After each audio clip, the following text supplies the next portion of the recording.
There are moments in every investigation where a single object becomes the thread that unravels everything. A fingerprint on glass. A receipt discovered carelessly folded inside a coat pocket. A shoe print pressed deep into soft mud after rain. In the disappearance of Nancy Guthrie, that object is a backpack. Not just any backpack, but a specific model carried by a masked figure who approached an elderly woman's front door at 2:27 in the morning, exactly 11 minutes before her pacemaker stopped transmitting vital signs to the medical monitors that had been silently tracking her heartbeat for years. The backpack is traceable. The backpack is purchasable. And the backpack, according to FBI investigators now combing through tens of thousands of tips, may be the single piece of evidence that identifies who took an 84-year-old grandmother from her home in the pre-dawn darkness of February 1, 2026. This is the story of how modern investigative technology recovered surveillance footage that was believed to be permanently erased. How a product sold exclusively at Walmart became the centerpiece of a multi-state manhunt. And how 18,000 tips from concerned citizens across the country are being processed by hundreds of federal agents searching for answers beneath the vast, unforgiving skies of the Arizona desert. Before we go further, if you are drawn to cases where forensic breakthroughs and cutting-edge investigative techniques converge in the pursuit of justice, make sure you subscribe and turn on notifications right now. We analyze real investigations using verified sources, official statements, and documented evidence to understand how these cases unfold in real time. Hit that subscribe button, because the details in this case are developing rapidly, and you will not want to miss what comes next. January 31, 2026, began as an ordinary Saturday evening in the Catalina foothills area of Tucson, Arizona. Nancy Guthrie, a woman who had lived independently well into her mid-80s with a mind that law enforcement would later describe as sharp as a tack, spent the evening the way families do. Game night. Laughter drifting across a dining table. The comfortable, unhurried rhythm of relatives who have known each other for decades, sharing food and conversation and the kind of warmth that only comes from years of consistently showing up for one another. Nancy had raised 3 children in Arizona across 5 decades. She had built a life defined by routine, by stability, and by the kind of deep family bonds that make Saturday evenings feel safe and predictable. By 9:48 that night, according to the precise timeline investigators would later reconstruct, a family member dropped Nancy at her front door. She was seen stepping safely inside. Nothing appeared unusual. Nothing triggered concern. The family member drove away with no reason to believe that this would be the last time anyone would see Nancy Guthrie alive. What Nancy could not have known as she prepared for bed that night was that someone had been watching. Someone who knew her schedule. Someone who understood precisely when she would be alone. Someone who had studied the security camera mounted on her front porch and knew exactly how to disable it before making their approach. Someone who would arrive in the darkest hours of that night carrying gloves, a mask, a weapon, and a backpack that would eventually become the most scrutinized piece of evidence in the entire investigation. The doorbell camera on Nancy Guthrie's front porch was a Google Nest device, the kind of smart home technology that millions of Americans rely on to monitor their properties while they sleep. These cameras record continuously, storing footage in cloud-based systems specifically designed to preserve evidence even if the physical device is damaged, tampered with, or destroyed entirely. The camera at Nancy's residence had been functioning normally throughout the evening of January 31st, capturing the ordinary comings and goings of a quiet residential street nestled in the Catalina foothills. Then, at precisely 1:47 in the morning, according to digital timestamps that investigators would later analyze frame by frame, the camera went dark. Not because of a power failure. Not because of a technical malfunction. Someone deliberately disconnected it. For 10 agonizing days following Nancy's disappearance, investigators believed that whoever disabled the camera had successfully destroyed the visual record of their approach. The Google Nest system, as Sheriff Chris Nanos explained in public statements to media, continuously overwrites its own recordings. The camera's software had detected movement at 2:12 in the morning, but the footage itself appeared to be irretrievably gone, buried beneath the system's automatic storage management protocols. Whoever planned this abduction seemed to understand how modern surveillance technology operates and had taken deliberate, calculated steps to eliminate the digital trail of their crime. They were methodical. They were informed. And they believed they had succeeded in making themselves completely invisible. They were wrong. What the perpetrator failed to understand is that cloud-based camera systems do not simply store data on the device itself or even on a single remote server. The infrastructure supporting these systems is vast and deeply redundant, with data fragments persisting in backup systems and server caches that the average consumer never sees and that criminals almost never consider when attempting to destroy evidence. For 10 days, FBI digital forensic specialists worked alongside private sector technology partners to excavate what appeared to be permanently lost. According to FBI Director Kash Patel, who announced the breakthrough on February 10, investigators burrowed deep into back-end systems, into the technical architecture supporting the cloud storage network, searching methodically for residual data that the camera's local rewriting process had never reached. Two law enforcement sources confirmed to CBS News that the FBI worked directly with Google to recover the deleted footage, a collaboration between federal investigators and Silicon Valley engineers that demonstrates how modern criminal investigations increasingly depend on corporate cooperation and technical expertise that simply did not exist a generation ago. On February 10, 2026, FBI Director Patel released what those 10 days of painstaking technical excavation had finally produced. 6 black-and-white photographs extracted from 3 video clips totaling 44 seconds of surveillance footage.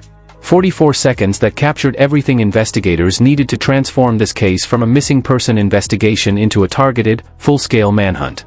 The footage showed a figure approaching Nancy's front door in the pre-dawn darkness. And what that figure was wearing and carrying would become the foundation of an investigation that has now generated more than 18,000 tips from the public and deployed hundreds of federal agents across the Arizona desert. The masked individual visible in the recovered footage was dressed for concealment and prepared for violence. A ski mask or balaclava covered the face completely, the kind of winter headwear that stands out immediately in Tucson's mild February climate. Dark jacket. Light-colored pants. Sneakers chosen to leave minimal distinctive tread patterns. But it was the finer details visible in those 44 seconds that told investigators this was not a random opportunist who had stumbled upon a vulnerable target. The figure wore gloves. Not ordinary winter gloves pulled carelessly from a coat closet, but heavy-duty vinyl or rubber gloves of the type specifically designed to prevent fingerprint transfer.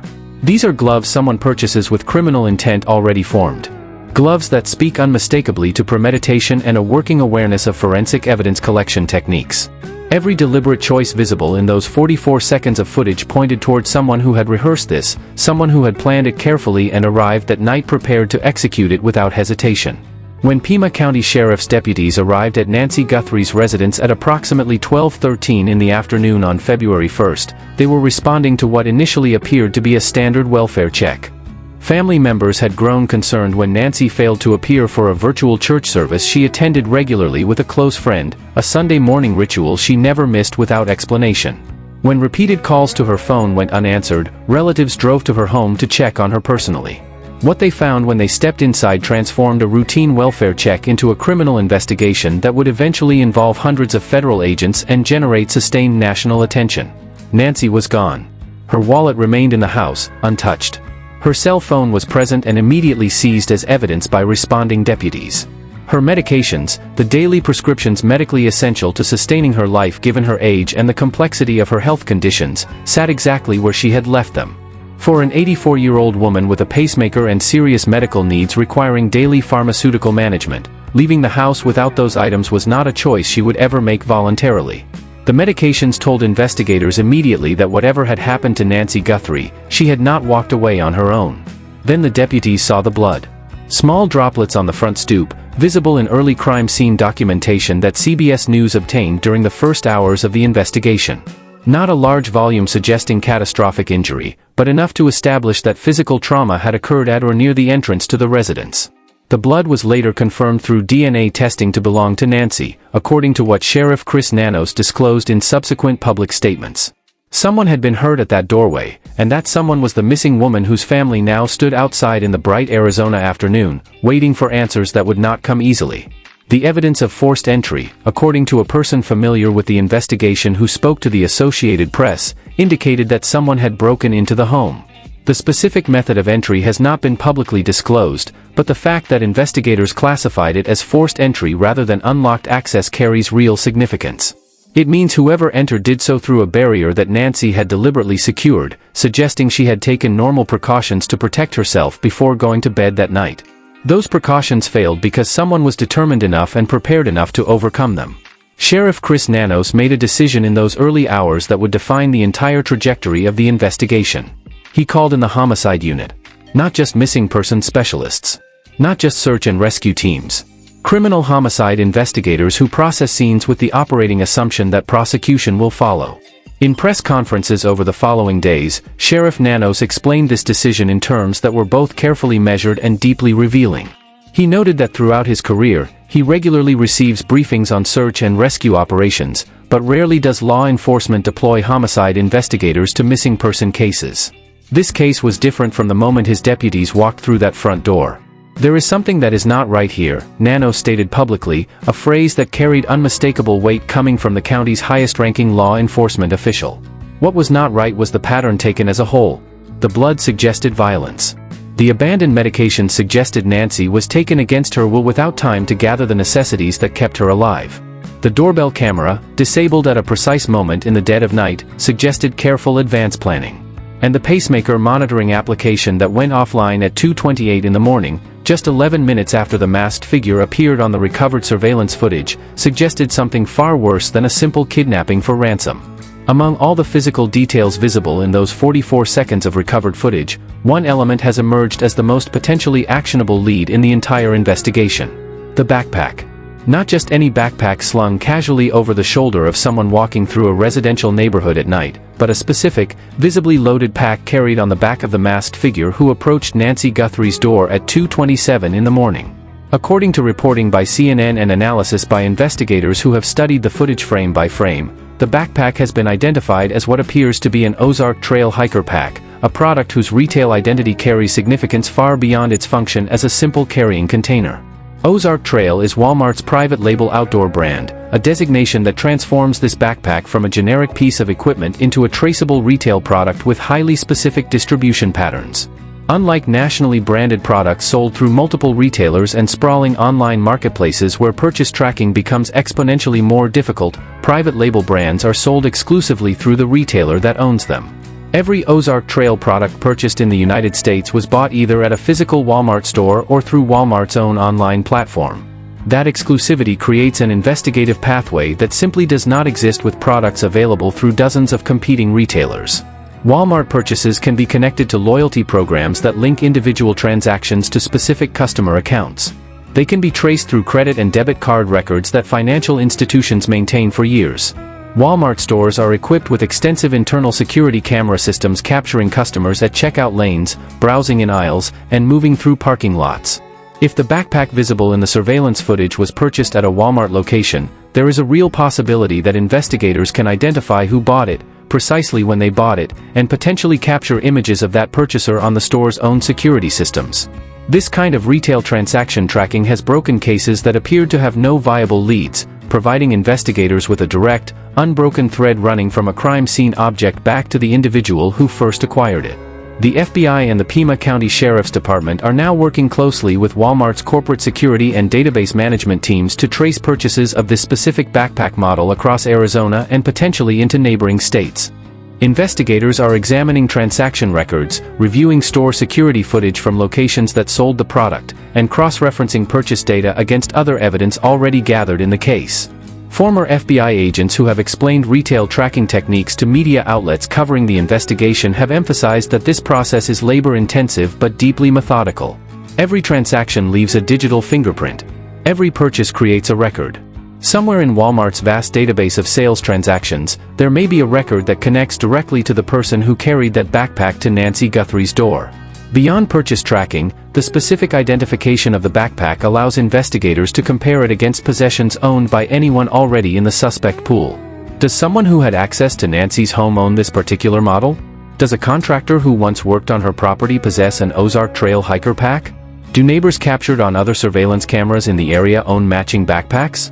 The ability to ask these precise, targeted questions and match physical evidence against known individuals transforms the investigation from a broad search for an unknown person into the systematic process of either confirming or eliminating specific persons of interest. The backpack was visibly full in the surveillance footage, loaded with equipment that suggests extensive, deliberate preparation. What was packed inside remains unknown to the public, but the volume and apparent weight visible in the images indicate this person came equipped for a complex operation. Tools to disable security systems. Restraints to control a victim. Materials to stage or sanitize a scene. Whatever was carried in that backpack was deemed necessary by the perpetrator for what they planned to do that night, and identifying those items could generate additional investigative leads about where they were purchased and by whom. The surveillance footage recovered by FBI digital forensic specialists reveals far more than just a masked figure approaching a home in the middle of the night. It reveals someone who understood exactly where the security camera was positioned, how it functioned, and precisely what needed to be done to neutralize it without triggering alerts that would bring an immediate response.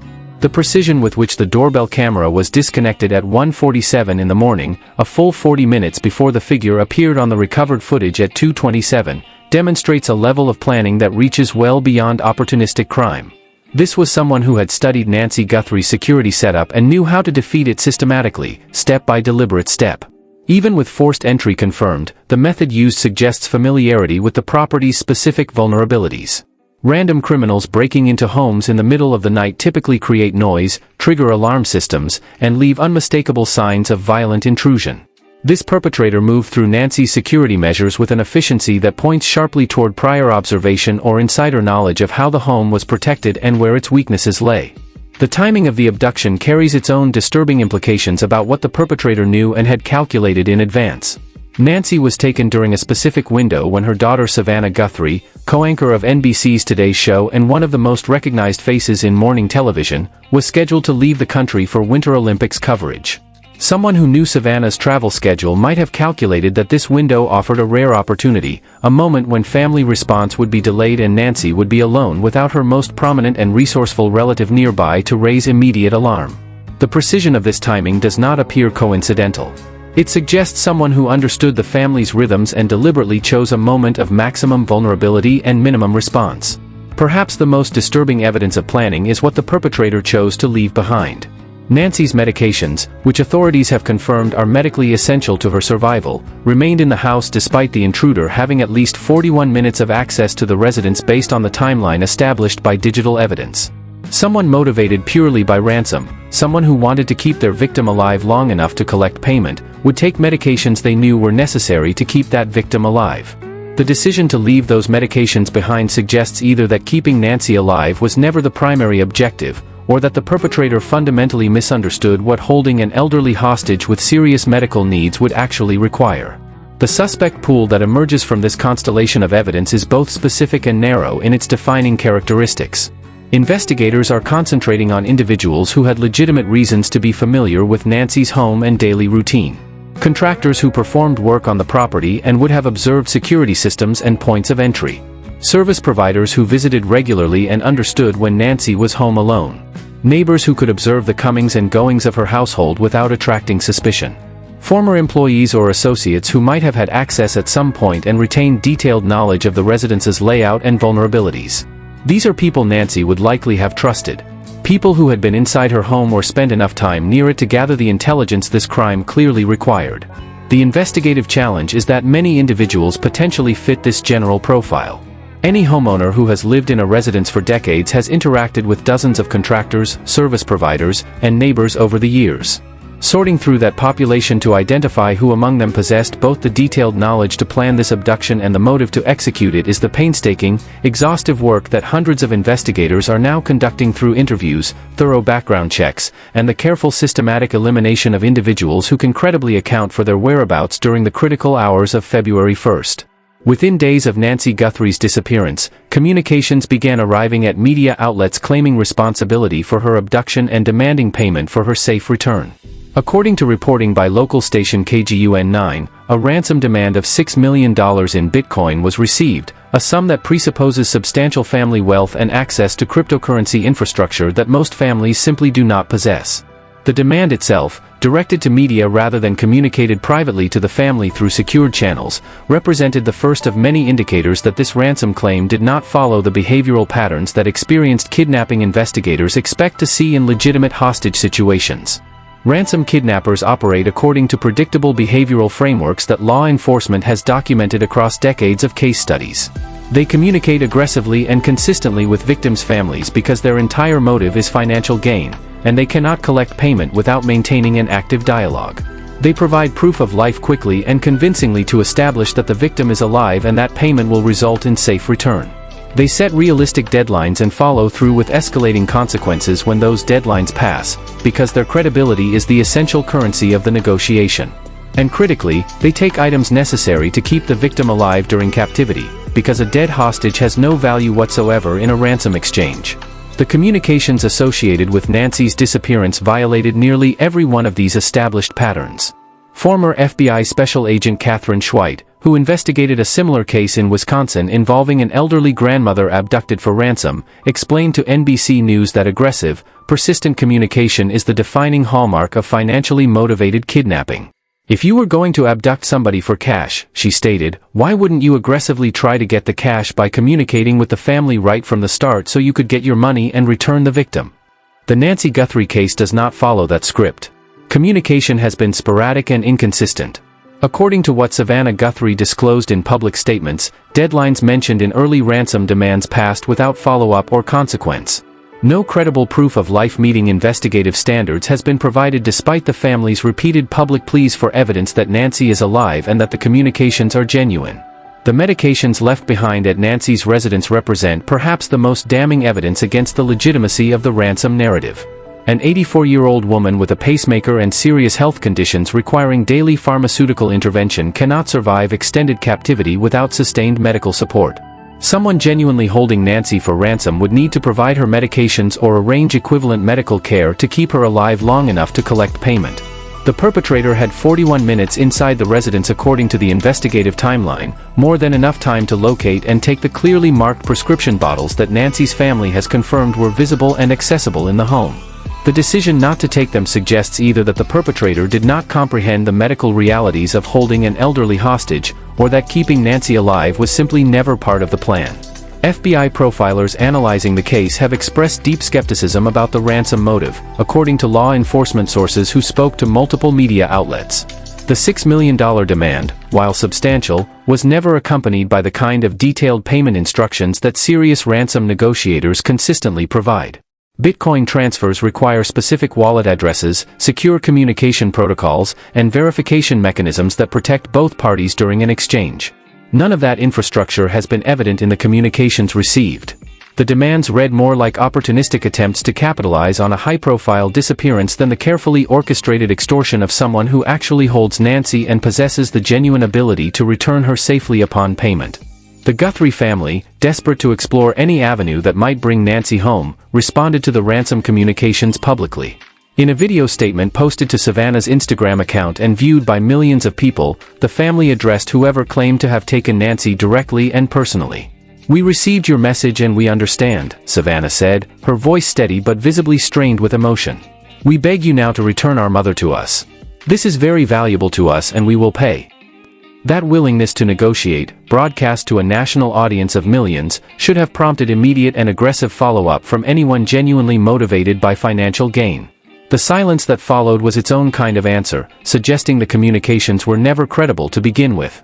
The volume of public response following the FBI's release of the recovered surveillance footage on February 10 exceeded what even veteran investigators had anticipated. Nearly 18,000 calls flooded into the Pima County Sheriff's Department tip line in the days following Nancy's disappearance. According to a joint statement released by the Sheriff's Department and the FBI on February 12, more than 4,000 of those calls arrived within a single 24-hour window immediately after the public first saw the images of the masked figure approaching Nancy's door. Several hundred detectives and agents have been assigned to process every single one of those tips, working around the clock in a dedicated command center established specifically for this investigation. Processing this volume of information is not a matter of simply reading reports and sorting them into folders. Each tip must be individually evaluated for credibility, cross-referenced against the known facts of the case, and prioritized based on its specificity and verifiability. Retired FBI hostage negotiator Richard Kulko, speaking to CNN, explained that trained personnel review each submission looking for details that align with evidence known to investigators but not yet released to the public. Tips that include specific, verifiable information not available through media coverage are elevated immediately for urgent follow-up. Tips that converge independently, multiple unrelated callers identifying the same person or the same location without having communicated with each other, receive heightened scrutiny because that kind of convergence from separate sources suggests genuine connection rather than mere speculation or wishful thinking.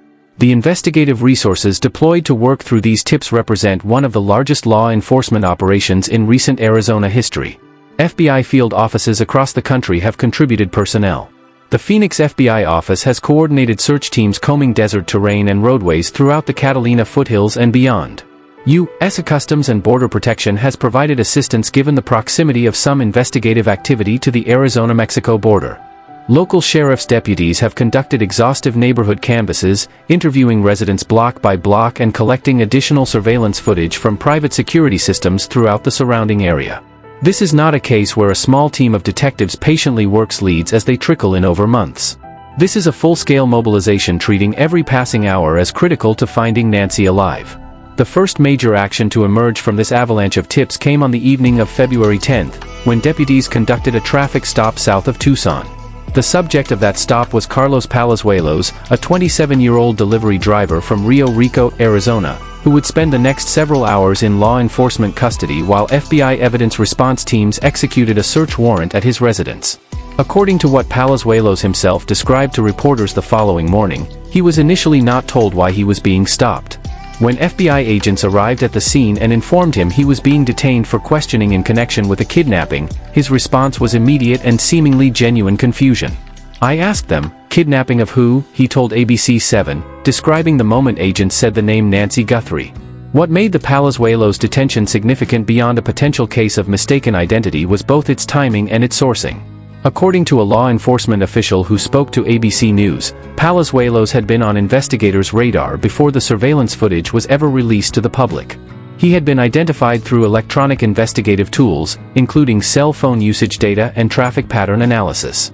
This means the public tip line, while generating his name among thousands of others, was not the original source that brought him to investigative attention. He was already being tracked through digital forensic methods that placed his phone or his vehicle in locations relevant to the investigation at times that warranted closer examination. The search warrant executed at Palazuelos' Rio Rico residence was sealed by a local judge in Santa Cruz County, Arizona. According to court records obtained by CNN, sealed warrants are not standard practice. They are reserved for situations where investigators believe that publicly disclosing the evidence presented to obtain the warrant could compromise ongoing investigative work or alert other potential suspects to what law enforcement already knows and possesses. The fact that a judge granted both the warrant and the sealing order indicates that investigators presented evidence substantial enough to justify the intrusion into a private residence and compelling enough to protect from public view.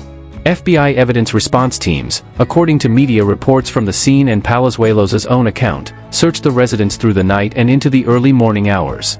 According to a woman identified as Palazuelos' mother-in-law, who spoke to reporters outside the property after the completion of the search, Palazuelos was ultimately released without charges.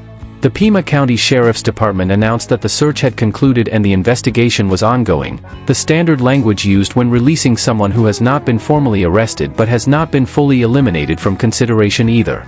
The Sonoran Desert surrounding Tucson is an unforgiving landscape of saguaro cacti, rocky terrain, and dense scrub vegetation that can conceal evidence for years if searchers do not know precisely where to look. FBI agents and specialized search and rescue teams have been systematically combing this terrain since the earliest days of Nancy's disappearance, concentrating their efforts on areas within a reasonable driving distance of her Catalina foothills residence. According to official statements from both the FBI's Phoenix field office and the Pima County Sheriff's Department, these searches are not random sweeps of open desert. They are targeted operations guided by specific investigative leads and geographic profiling of where someone might realistically transport a victim taken from that location during the pre-dawn hours of a February morning.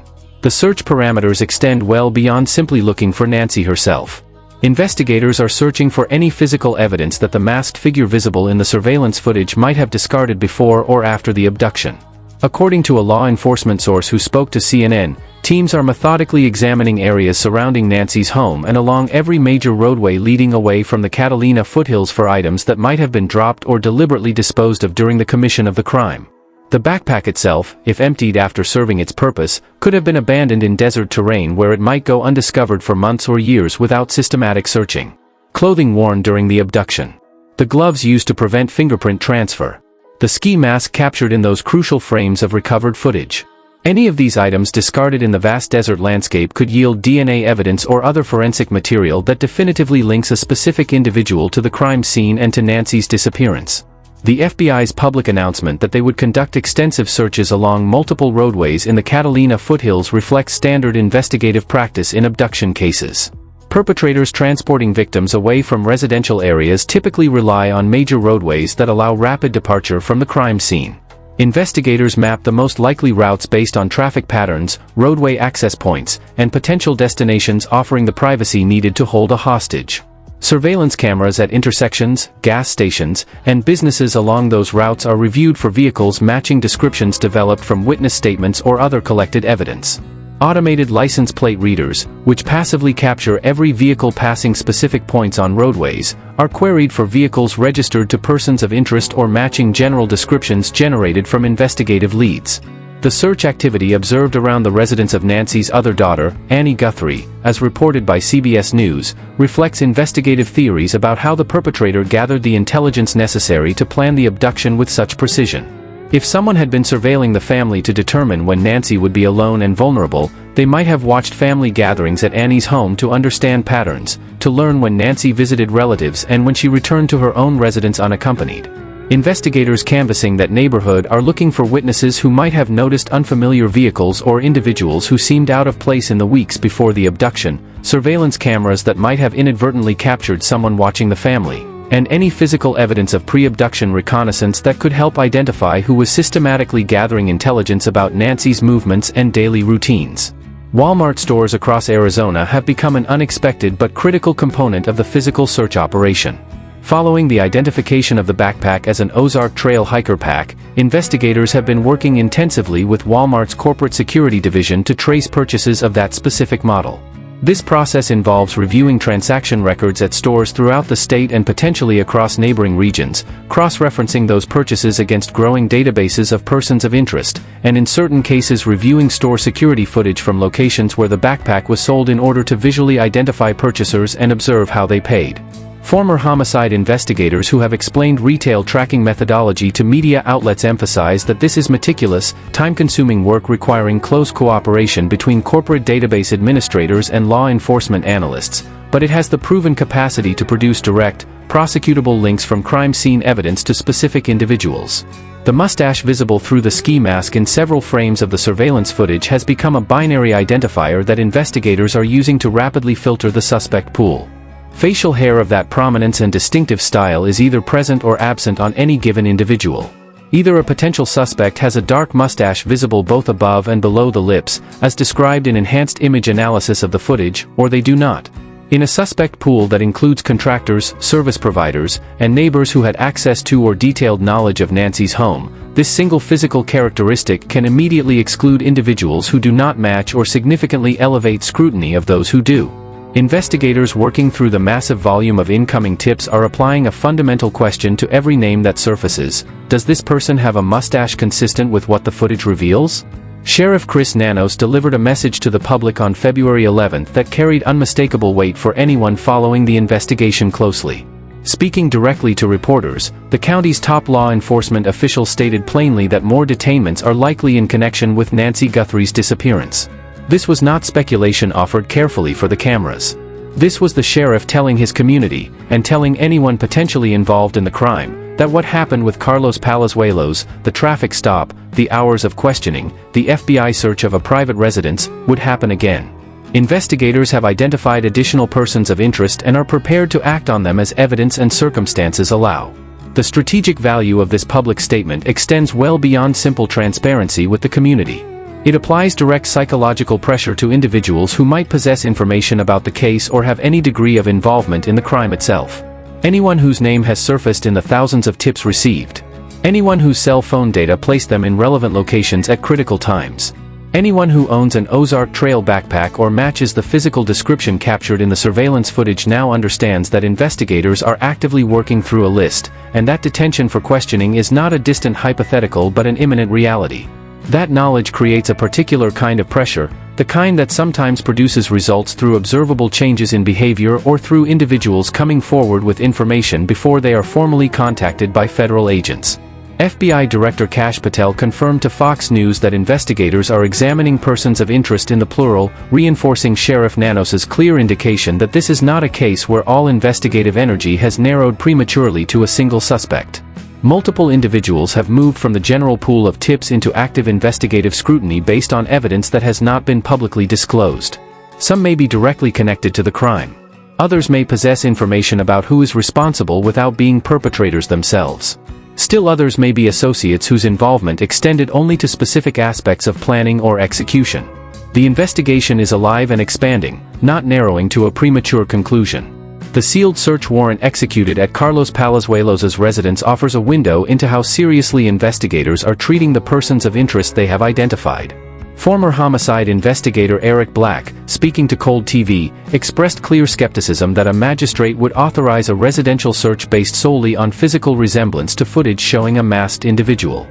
"I think there must be more evidence tying this location to the Guthrie investigation," Black stated directly. Whatever evidence investigators presented to obtain that warrant was substantial enough to convince a sitting judge that probable cause existed, and significant enough to justify keeping that evidence sealed from public view indefinitely. The fact that Palazuelos was released without charges does not mean he has been eliminated as a person of interest. Released without charges is a legal status indicating that investigators lacked sufficient evidence at that specific moment to effect a lawful arrest. It does not mean the investigation of that individual has concluded, nor does it mean that additional evidence will not emerge as the broader case continues to develop. Investigators retain the ability to continue examining his background, his communications, his movements, and his connections for as long as the investigation remains active. The investigative process Sheriff Nanos has outlined publicly is systematic and deliberately methodical in its design.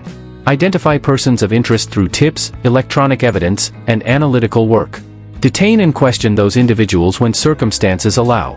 Search their properties when probable cause can be established before a judge. Eliminate those who can credibly account for their whereabouts during the critical timeframe. Continue pursuing those whose explanations contain inconsistencies or whose circumstances align with materials recovered from the crime scene. With several hundred investigators working through unprecedented volumes of tips and evidence, the pace of developments is accelerating rather than diminishing with each passing day. 12 days have now passed since Nancy Guthrie disappeared from her home in the pre-dawn hours of February 1, 2026. 12 days without the medications that sustain her life. 12 days with a pacemaker that stopped transmitting vital cardiac data at 2:28 in the morning and has remained completely silent ever since. 12 days of a family pleading publicly and desperately for proof that their mother and grandmother is still alive and that the communications claiming to hold her are genuine. 12 days of an investigation that has mobilized hundreds of federal agents, generated nearly 18,000 tips from concerned citizens across the country, and produced surveillance footage that was believed to be permanently destroyed but was recovered through forensic technology that simply did not exist a generation ago. The backpack visible in those 44 seconds of recovered footage remains the most tangible, most actionable lead investigators currently possess. The Ozark Trail hiker pack, identified through frame-by-frame analysis and confirmed as a Walmart-exclusive product, is now the subject of intensive purchase tracking across Arizona and neighboring states. Investigators are working hand-in-hand with corporate database administrators to trace every transaction involving that specific model, cross-referencing purchases against the growing list of persons of interest, reviewing security footage from stores where the backpack was sold, and systematically building a roster of individuals who acquired the exact item carried by the masked figure who approached Nancy's door. Somewhere within Walmart's vast network of transaction records, there may be a single purchase that leads directly to whoever took Nancy Guthrie from her home. The mustache visible through the ski mask has become a powerful and simple filtering mechanism for the suspect pool. Dark facial hair prominent enough to be discerned through mask material in low-light surveillance footage is a characteristic that either matches a potential suspect or eliminates them entirely. Investigators processing the thousands of tips that continue to arrive daily are applying that fundamental binary question to every name that surfaces, and with every individual examined and excluded, the field narrows further toward whoever is responsible. The desert searches continue across terrain stretching from the Catalina foothills south toward the Mexican border. FBI teams are not simply looking for Nancy herself but for any physical evidence the perpetrator may have discarded in the confidence that the landscape would conceal it indefinitely. Systematic grid searches guided by geographic profiling of likely routes and disposal locations continue day after day with the understanding that a single recovered item, a backpack, a ski mask, a discarded glove, could transform the entire direction of the investigation in an instant. The sealed search warrant executed at Palazuelos's residence stands as concrete evidence that investigators possess information the public has not yet seen. Magistrates do not authorize intrusions into private homes based on superficial resemblance or speculative tips. That warrant was granted because investigators presented evidence substantial enough to meet exacting legal standards for probable cause. What was found during the search, Whether it served to eliminate Palazuelos from consideration or deepen scrutiny of his potential involvement, has not been disclosed. What is certain is that Sheriff Nanos meant exactly what he said when he told reporters plainly that more detainments are coming. Nancy Long Guthrie was born on January 27, 1942, in Fort Wright, Kentucky. She raised 3 children in Arizona across 5 decades of her life. She attended family game nights and Sunday morning virtual church services without fail, week after week, year after year. She lived independently well into her 80s with a mind described by those who loved her as sharp and fully engaged with the world. She was not simply a name in a case file. She was a woman whose presence anchored a family, whose routines gave the people who loved her comfort, whose absence has left a silence that no amount of official language can adequately describe. Someone took her from her home. And that someone made choices in those pre-dawn hours that left evidence behind. A backpack. A mustache. Blood on a doorstep. A pacemaker signal that went dark and has not returned. Digital timestamps that cannot be altered or erased. Surveillance footage that could not be permanently destroyed, no matter how carefully, no matter how deliberately someone tried to make it disappear. The evidence exists. The investigators are working through it, hour by hour, lead by lead, name by name. And somewhere in that process, an answer is waiting.